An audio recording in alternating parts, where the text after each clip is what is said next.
ہماری تاریخ کا بہت بڑا نام ہے حضرت سیدنا عمر بن عبدالعزیز رضی اللہ تعالیٰ عنہ، اس امت کا پہلا مجدد حضرت، مجدد جو تجدید کرتا ہے آگے،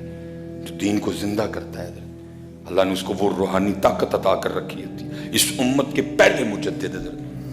حضرت سیدنا عمر بن عبدالعزیز رضی اللہ تعالیٰ عنہ رحمۃ اللہ تعالیٰ، اسی نے، اور ان کو تاریخ نے عمر ثانی بھی کہا، دوسرا عمر، اتنی باکمال شخصیت تھی حضرت، ایسا زبردست لیڈر تھا حضرت۔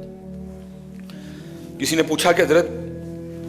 آپ کیسے یہاں تک پہنچے، کیسے بن گئے، یہ مقام، یہ مرتبہ کیسے ملا؟ آپ نے فرمایا میرے والد اور میرے استاد کی وجہ سے۔ اس کی حضور وہ کیسے؟ فرمایا میرے بچپن کے دن تھے،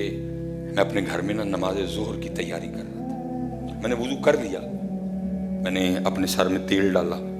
اور میں شیشے کے سامنے کھڑے ہو کے اپنے بالوں میں کنگھی چلا رہا تھا، تو مجھے اپنے بال اتنے پیارے لگے کہ تھوڑی دیر کے لیے میں اپنے بالوں کے حسن میں گم ہو گیا۔ بس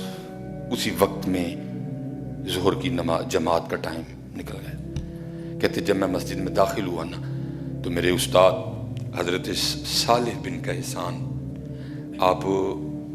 ظہر کے بعد فرضوں کے بعد جو آپ دعا فرما رہے تھے، کہتے آپ نے دیکھا مجھے آتے ہوئے، جماعت تو گزر چکی تھی، کہتے میں نے سنتیں پڑھی، میں نے فرض پڑھے، میں نے پھر 2 سنتیں پڑھی، میں نے نفل پڑھے، استاد صاحب بیٹھے ہوئے تھے، آپ نے مجھے بلایا، کہتے میں آیا، مجھے صرف اتنا سوال کیا، عمر آج تیری جماعت کی میں رہ گئی؟ اور حضرت یہ نہیں سمجھنا کہ ایک محلے دے کسی غریب منڈے دا پتر ہے، کسی غریب سے شخص کا بیٹا ہے، نہیں، آپ اس وقت مصر کے گورنر کے پتر تھے حضرت۔ اور اس دور میں حضرت جی جو گورنر کی پوزیشن ہوتی تھی وہ مالک ہوتا تھا شہر کا حضرت، اور مصر کے گورنر تھے اس وقت آپ کے والد گرامی، مصر کے گورنر کا پتر، جماعت کی میں رہ گئی۔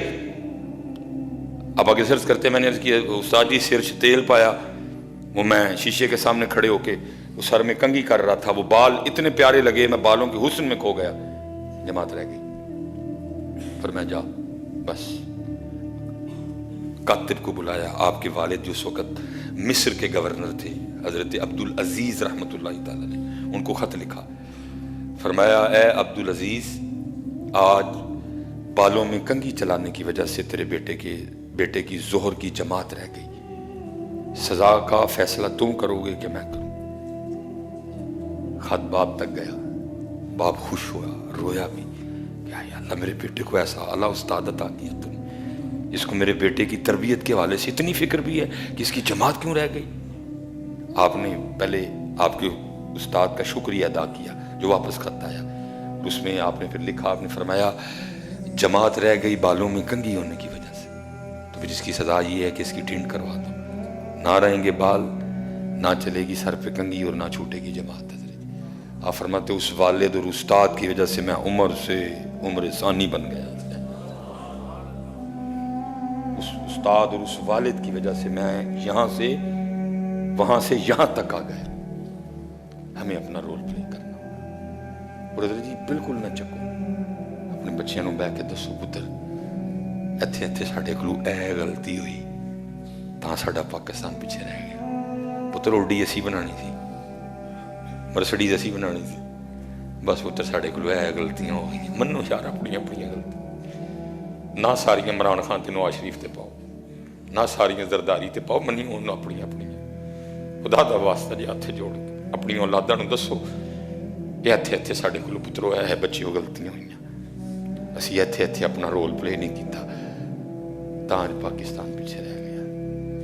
میں نے کہا نا میں جب عمرے سے بعد دل جلتا ہے حضرت جی، جتیاں لواندے نہیں، جراباں لواندے نہیں، انگوٹھیاں لواندے نہیں، پھر حیران کن بات ہے حضرت جی میں جب وہاں گیا انہوں نے اتروائی حضرت، کیوں بولا کیوں؟ کیونکہ ہم مانگنے والے ہیں حضرت جی، اسی سعودیہ دے پیسے دینے نے، تاں ساڑے نال انج کرتے ہیں، یو کے والے نے لوائیاں جتیاں میری کو، بڑا عمرہ کر رکھا تھا، میری ٹنڈ تھی حضرت جی، اللہ میں نے مجھے پتا تھا ان منوسوں نے جوتیاں اتروانی ہیں، میں نے پہلے کینچی پہنی ہوئی تھی، انہوں بھی لوائی میری، اللہ میں مشین سے گزرا ہوں، مشین نے مجھے کلیئر کیا حضرت، پھر کیوں بلا؟ کیونکہ ہم مانگنے والے ہیں، مانگنے والوں کی کوئی عزت نہیں ہوتی. جتنے پتر پیو بیٹھے دے باجی دسو اپنے بچے پتر ایتھے ایتھے میرے کو ہے غلطی ہوئی ساڈا پاکستان پیچھے رہ گیا. دیکھو نا جس کو محمد علی نے بنایا اس کو پیچھے رہنا چاہیے تھا. جس کو محمد علی نے بنایا ہو اس کو پیچھے رہنا چاہیے تھا. منیے سارے اپنی اپنی غلطیاں اور اپنے بچوں کو بتاؤ کہ فلاں فلاں جگہ ہم سے یہ غلطیاں ہوئی اس لیے ہمارا پاکستان اتنا پیچھے رہ گیا. انشاءاللہ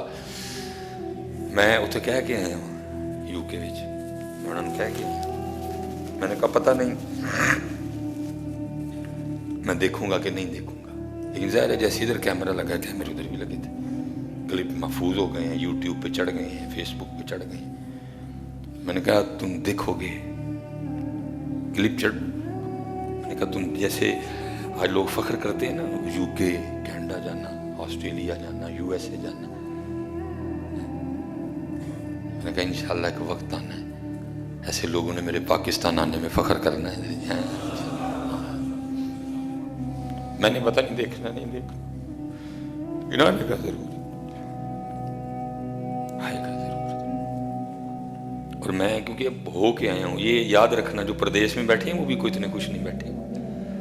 میں نے دیکھا ہے آج بھی جتنے پردیش والے ہیں ان کا دل اپنے پاکستان کی محبت میں دھڑکتا ہے. کیا کریں حالات آپ کے سامنے لیکن انشاءاللہ جی وقت آئے گا اللہ کے فضل و کرم سے کہ جیسے لوگ فخر سے بتاتے ہیں نا میں اتنے گیا تھا لوگ فخر محسوس کیا کریں کہ پاکستان آنے میں 90,000 بیٹیوں کی عزتیں لٹی ہیں 50 لاکھ شہادتیں ہوئی ہیں ضائع تو نہیں جائیں. بس یہ ہے کہ پتر مقصد بناؤ اور جتنے اسپیشلی والد بیٹھے ہو پتر اپنے بچوں کو ٹائم دو اپنے بچوں کو ٹائم دو وقت دو اپنے بچوں کو بٹھاؤ ان کے بیسٹ فرینڈ آپ بنو حضرت ان کو بتاؤ حضرت کہ ہم پتر بڑی پیچھے رہ گئے. پڑھو پڑھو پڑھو علم حاصل کرو. اللہ آپ سب کو سلامت رکھے. انشاءاللہ باقی اگلے موضوع اگلے جمعے انشاءاللہ گفتگو بس دکھ تھے کچھ شیئر کر دیے کچھ نہیں کر سکتا کیونکہ ہر چیز ہر بندے کو ہضم بھی نہیں نہ ہوتی ہے. کچھ ہے وہ سینے میں ہی ہے وہ ہر ایک سے شیئر نہیں کر سکتا. بڑا کچھ دیکھا دل جلا دکھ ہوا لیکن جیسے میں نے کہا نا ابھی یہ بھی باتیں ہیں نا کبھی آپ کمنٹس پڑھیے گا تھلے سارے نہیں ہیں کہنا ایڈا تو اتنے ٹر جا نہیں ہم نہیں جائیں گے اپنے پاکستان کو چھوڑ کے انشاءاللہ ادھر ہی محنت کریں گے اللہ کے فضل و کرم سے اور انشاءاللہ میرے پاکستان کے اچھے دن آئیں گے.